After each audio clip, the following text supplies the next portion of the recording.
presented by Top Music.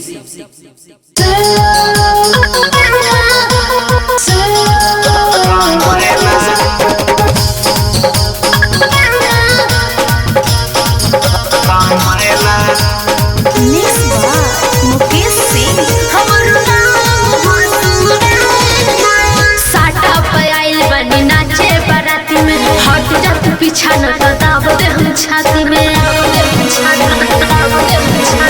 साटा पे आइल बनी नाचे बाराती में हट दब पीछा न बताब दे हम छाती में मल बुझा न हमरा के चैना चैना चैना हमर नाम हमारा मैना ओमे भोप दे हम पाइना हमर नाम हमारा मैना हमर नाम हंसू नैना तोहर आँख दे हम पैना हमर नाम हंसू नैना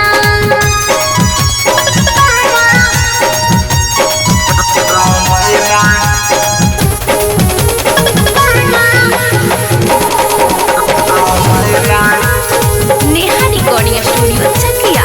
हमर नाम हंसू नैना ढूंढी पतानी के काटा छाती से खींचब दुपाटा चले ना देम रंगदारी के हुके तोहरे पप्पू कहवे साटा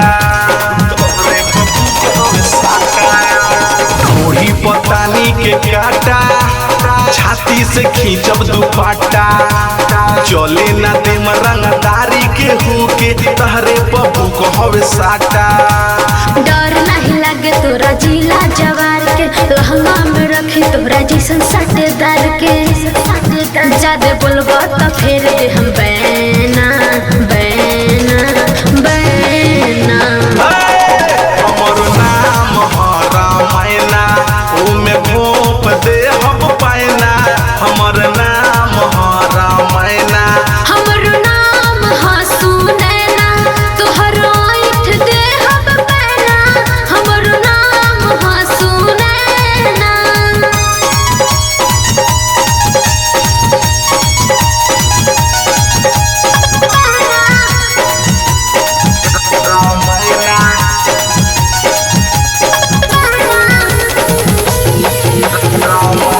नेहा रिकॉर्डिंग स्टूडियो चकिया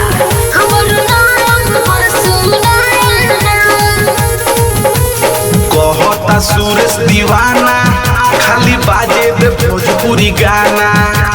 कमर हिलाओ तो नी हो देखाओ भीतर के सारा खजाना भीतर के सारा खजाना कहता सुरेश दीवाना खाली बाजे दे भोजपुरी गाना कमर हिलाओ तो नी हो देखाओ भीतर के सारा खजाना